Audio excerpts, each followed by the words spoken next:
Gold trusted gold buyers తాకట్టులో ఉన్న బంగారాన్ని విడిపించి ఈ రోజు ఉన్న మార్కెట్ ధరకే కొనబడును. మరిన్ని వివరాలకు సంప్రదించండి 7771077720. Welcome to RTV. నేను శివరామకృష్ణ. కువైట్ అంటే ఒక మధ్యతరగతి బిలో మధ్యతరగతి కుటుంబాలకి కువైట్ వెళ్ళాలి, సంపాదించుకోవాలి, తమ కుటుంబాన్ని జాగ్రత్తగా చూసుకోవాలని చెప్పి ఒక ఆకాంక్ష, ఒక కోరిక అయితే ఉంటుంది.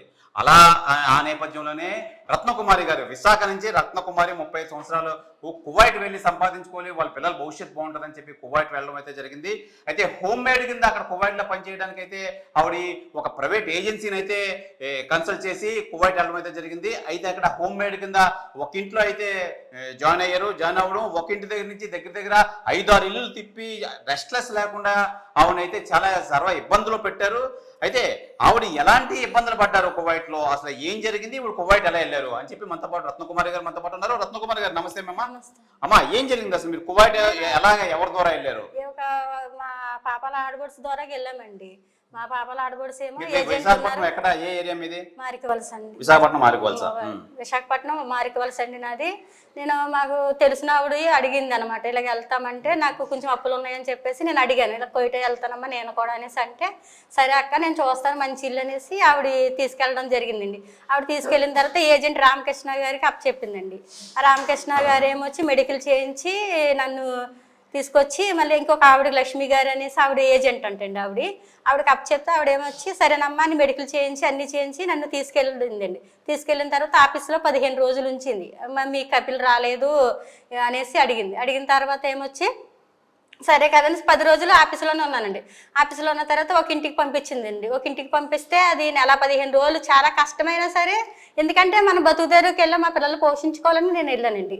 వెళ్ళిన తర్వాత నెల 15 రోజులు చేశాను. అక్కడ ఏమొచ్చి అసలు పనికి అసలు ఖాళీ ఉండేది కాదండి. తిండి అయితే 6:30కు పెట్టేవారు, ఒక పూట తినాలన్నమాట.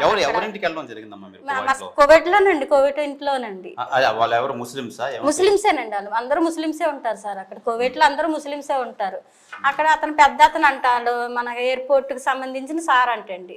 వాళ్ళు తీసారని చెప్పింది ఆవిడ వీసా తీసిన ఆవిడ, అదే వీసా వాళ్ళ తీసారమ్మనేసి ఏజెంట్ చెప్తే నెల 15 రోజులు వాళ్ళ ఇంట్లో చేసిన తర్వాత నాకు కాళ్ళు చేతులు వాసిపోయి కాళ్ళు అయితే ఇంత లావులు అయిపోయినాయండి.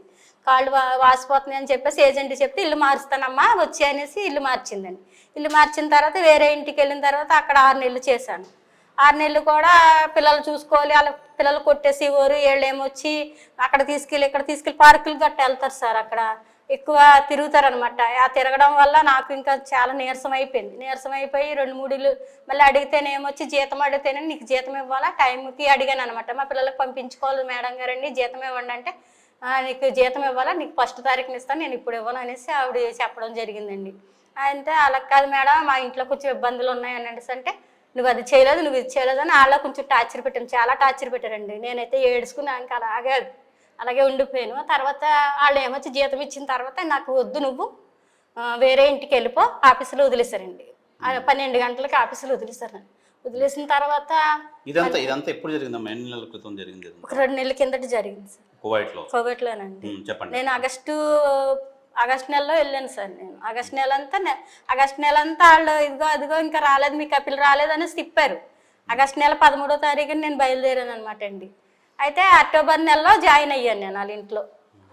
ఒక ఇంట్లో ఒక నెల 15 రోజులు, ఒక ఇంట్లో 6 నెలలు, ఒక ఇంట్లో 2 రోజులు, 3 రోజులు ఇంట్లో కూడా నన్ను చాలా హింసలు పెట్టారండి. 3 ఫ్లోర్లు ఒకళ్ళు క్లీన్ చేయాలంటే అది చాలా కష్టం సార్. అక్కడ మనం చేసిన వాళ్ళకి తెలుస్తుంది. అక్కడ ఒక భోజనం కూడా పెట్టేవారు కాదండి.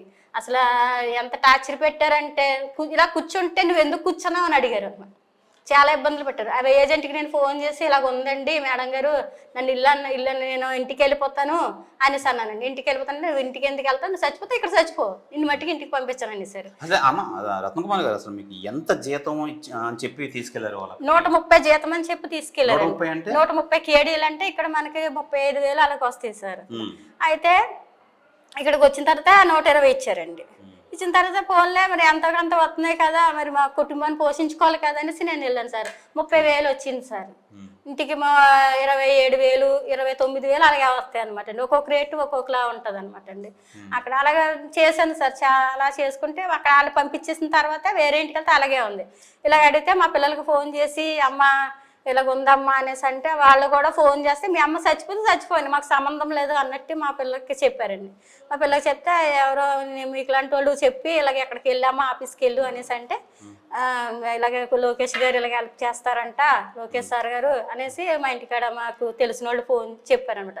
చెప్తే మా పిల్లలు తీసుకుని మా ఇంటి పక్కన నేను ఫోన్ చేశానండి, మా పిల్లలకి మాకు ఫోన్ చేశాను. మా ఇంటి పక్కన అమ్మాయిని తీసుకుని మా పిల్లలు ఇద్దరు కలిపి ముగ్గురు కలిపి వెళ్ళారండి.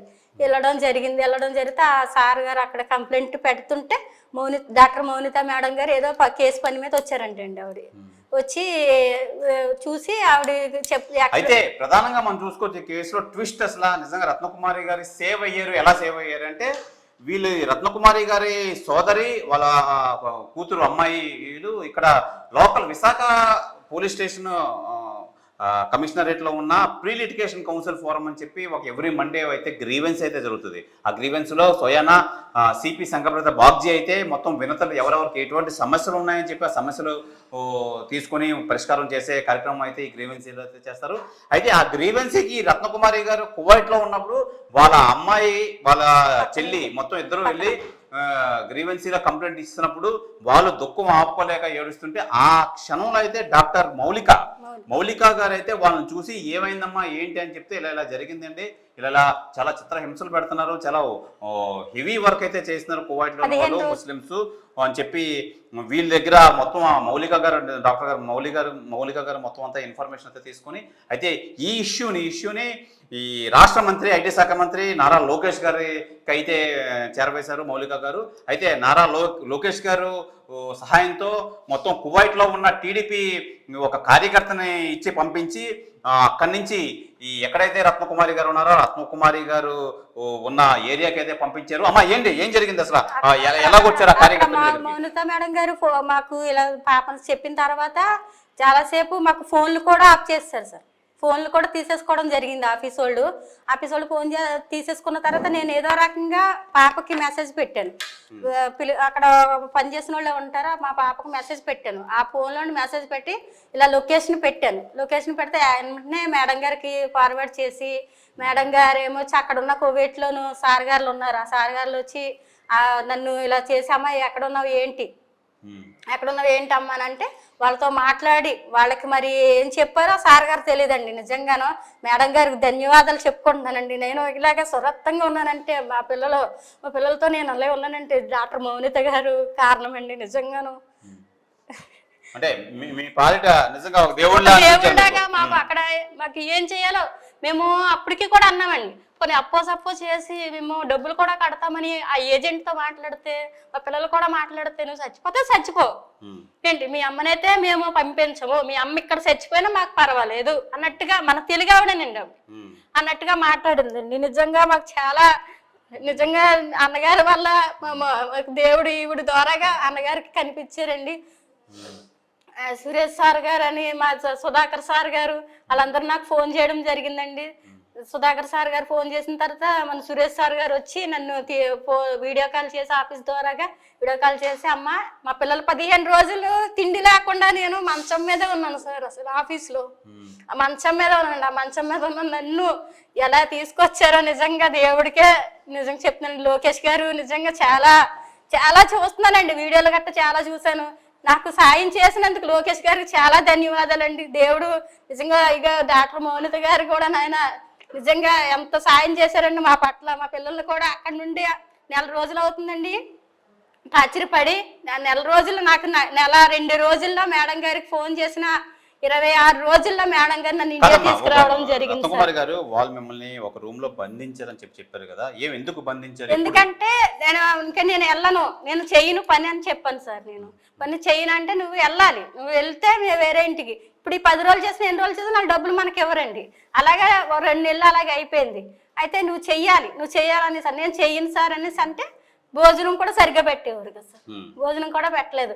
భోజనం కూడా పెట్టకపోతే అప్పుడు తర్వాత మా ఉన్నత మేడం గారికి ఫోన్ చేసిన తర్వాత అప్పుడు 2 రోజులు భోజనం పెట్టారండి. సార్ గారు ఫోన్ చేసి నన్ను వీడియో కాల్లో చూసి అమ్మ ఏంటి పొజిషన్ అంటే సార్ గారు అండి ఇలా జరిగిందంటే అక్కడ జరిగితే అప్పుడు సురేష్ సార్ గారు వచ్చి నన్ను ఎంబీసీకి తీసుకొచ్చి సురక్షంగా మౌనిత మేడం గారు మరి చెప్పారు. మరి నాకు పేర్లు అయితే తెలుస్తాను. నన్ను ఆవిడ యాక్షన్ తీసుకున్న తర్వాత నిజంగా నన్ను చాలా బాగా 22 రోజుల్లో నిజంగా నేను రానేమో, నా పిల్లల్ని నేను చూసుకోలేనేమో, నాకు భర్త కూడా లేడండి, నేను చూసుకోలేనేమో అనుకుని నాకు చాలా బాధ అనిపించింది.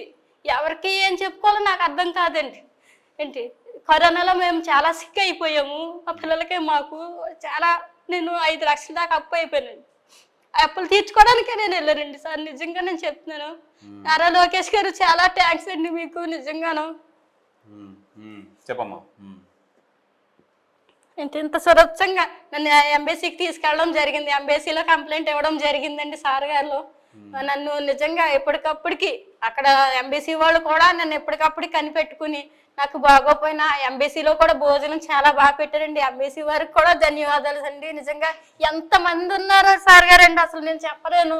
ఏంటి ఎంతమందిని కొట్టేసి చిత్రహింసలు పెట్టేసి అమ్మాయిలండి, మన తెలుగు వాళ్ళనండి, అలాగా చాలా మందిని ఇంట్లో నుంచి కొట్టేసి దెబ్బలతో గాయాలతో 45 మంది వచ్చారు సార్. నిజంగా అక్కడ ఎంబీసీలోనూ 45 మంది ఉన్నారండి. నిజంగాను ఇలాగ ఏంటమ్మా ఏంటంటే అలాగే అక్క కొట్టేశారక్క, జీతం ఇవ్వలేదక్క, అది వాళ్ళ సమస్యలు వాళ్ళు చెప్పుకునేవారండి. నేను నిజంగా దేవుడు మౌనిత మేడం గారిని పంపించి నన్ను మంచిగా చేశారేమో. ఇంకా నన్ను కొట్టడం అంటే జరగలేదు, తిండి అయితే పెట్టలేదు, నన్ను అయితే అక్కడ కొట్టడమే జరగలేదు. నిజంగా దేవుడు ఆవిడ ద్వారాగానే నన్ను తీసుకొచ్చారని నేను చాలా ఆనందపడ్డానండి. నిజంగా నాకులాగా ఆ బిడ్డలాగా ఎవరికి కూడా ఆ దేశాలు వెళ్ళి ఇలా కోట్లు పడి నిజంగాను మనం సంపాదించుకోవడానికి వెళ్తున్నాం సార్ గారండి. వాళ్ళు ఏంటంటే చాలా చీపుగా చూస్తారు సార్ గారండి. తెలుగు వాళ్ళు అంటే చాలా చీపుగా చూస్తారు. వాళ్ళు ఏంటి ఒక పనికి ఒక యంత్రం కింద వాడుకుంటారు అంతేనండి. వాళ్ళు తిన్నారా లేదా అని కూడా పట్టించుకోరండి. ఇలాంటి పరిస్థితులు ఎవరికి రాకూడదని నేను కోరుకుంటున్నానండి నిజంగాను. ఇది ప్రధానంగా మనం చూసుకోవచ్చు. రత్నకుమారి గారు కువైట్కి వెళ్ళి కోవిడ్లో ఇక్కడ వైజాగ్లో చాలా కష్టపడి వాళ్ళ ఫ్యామిలీ నిజంగా భర్త కోల్పోయిన రత్నకుమారి గారు కువైట్కి వెళ్ళి సంపాదించుకున్న తర్వాత నెలకి 35,000 వస్తుంది. నిజంగా అది తీసుకొచ్చి ఫ్యామిలీ మెంబర్స్కి ఇస్తే చాలా అవసరాలు తీరుతాయని చెప్పి ఇక్కడ నుంచి కష్టపడి ఒక ప్రైవేట్ ఏజెన్సీ ద్వారా అయితే కువైట్కి వెళ్ళడం అయితే జరిగింది. అయితే ఈ నేపథ్యంలో అక్కడ కువైట్లో జరిగినవన్నీ మనకి వివరంగా క్లుప్తంగా చెప్పడం అయితే జరిగింది.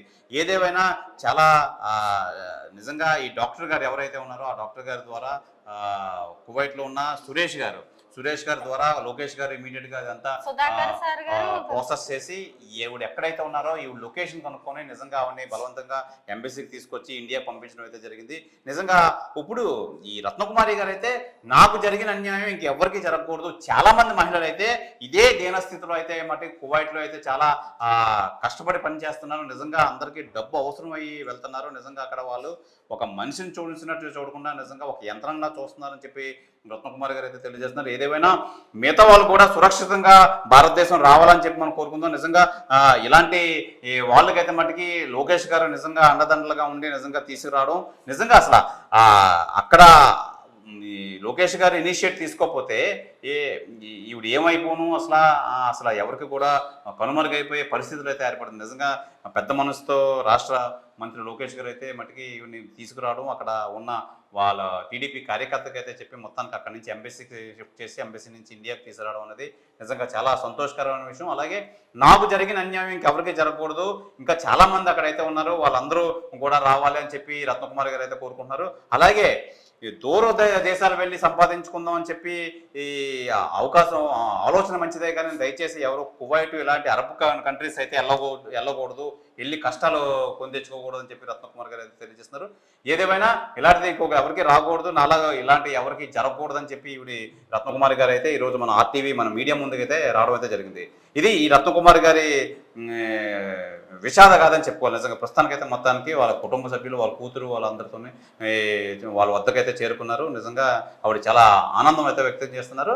ఈ నేపథ్యంలో అయితే మటుకి ఇలాంటిది ఎవరికి జరగకూడదని చెప్పి వాళ్ళ రత్నకుమార్ గారు అయితే కోరుకుంటున్నారు. కెమెరామెన్ మూర్తితో శివరామకృష్ణ టీవీ విశాఖపట్నం నుంచి. ఒక ఇంట్లో పెట్టారండి, ఒక ఇంట్లో నెల 15 రోజులు చేశాను సార్. మళ్ళీ 6 నెలలు వేరే ఇంట్లో చేశాను సార్, వాళ్ళు కూడా పంపించేశారు సార్.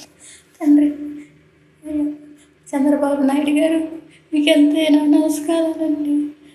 పవన్ కళ్యాణ్ గారు, నేను లోకేష్ గారండి, నాకు ఈ సాయం చేసి పెట్టారు. అప్పులో అయిపోయానని నా పిల్లలు కోసుకొచ్చాను సార్. నన్ను ఎలాగైనా నాకు ఇండియా పంపించేయండి సార్. అయ్యా నన్ను ఇక్కడ చాలా హింసలు పడుతున్నాను, నేను వెళ్ళిపోతాను ఇండియా అంటే నువ్వు ఇక్కడ చచ్చిపోయినా నేను పంపించను అంటున్నారండి. నాకెవరు లేరండి, నేను పిల్లలు పెంచుకోవడానికి వచ్చాను సార్. నాకే దిక్కు లేదండి. మీకు ఎంతైనా నమస్కారం అండి, నన్ను ఇండియా పంపించేయండి అయ్యా, నన్ను ఇండియా తీసుకొచ్చేయండి సార్. సార్ నమస్కారం సార్, పంపించేయండి సార్. నేను బతుకుదేరు కోసం కోయిటి వెళ్ళానండి. కోయిటి వెళ్ళిన తర్వాత నాకు అక్కడ చాలా ఇబ్బందులు పాలైపోయాను. చాలా నన్ను బంధించేసినట్టు చేశారు అక్కడ నన్ను.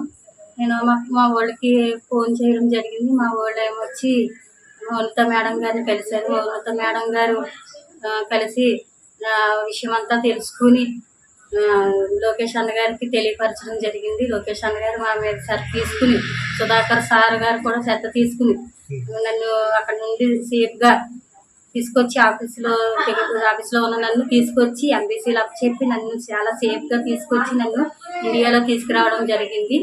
ఏంటి నేను అక్కడ ఉన్న సేపు కూడా అన్ని రోజులు కూడా నన్ను కానీ నా పిల్లలకు రక్షణగా మౌనిత మేడం గారు చాలా హెల్ప్ చేశారు. నాకు ఎప్పటికప్పుడు తెలియపరుస్తూ నా కోసం చాలా అనుక్షణం ఆవిడ చాలా బాగా యాక్షన్ తీసుకున్నారు. అన్న లోకేష్ అన్న థ్యాంక్స్ అన్న, మీకు ధన్యవాదాలు చెప్పుకుంటున్నాను. మేడం గారండి మీకు కూడా ధన్యవాదాలండి. సుధాకర్ సార్ మీకు కూడా ధన్యవాదాలు. లోకేష్ గారి సహకారంతో మమ్మల్ని ఇండియా పంపించినందుకు చాలా ధన్యవాదములు సార్. మేము చాలా ఇబ్బందులు పడ్డాం సార్ కోవిడ్లోను. మమ్మల్ని ఎంతగానోనైనా అది చాలా కృతజ్ఞతలు సార్. ఇండియన్ ఎంబసీ ద్వారాగానైనా ప్రభా చాలా హెల్ప్ చేశారు. టీడీపీ పార్టీ వాళ్ళు కూడా నాయకులునైనా అండి నన్ను ఎంతగానో ఆదరించారు. నన్ను ఇండియా పంపించినందుకు ఎంతో కృతజ్ఞతలండి.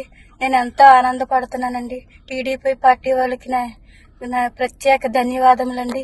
నారా లోకేష్ గారికి కృతజ్ఞతలు సార్. నన్ను ఇండియా పంపిస్తున్నందుకు చాలా ధన్యవాదాలండి. ఇండియా పాకిస్తాన్ తాజా అప్డేట్స్ కోసం డౌన్లోడ్ చేసుకోండి RTV లైవ్ యాప్.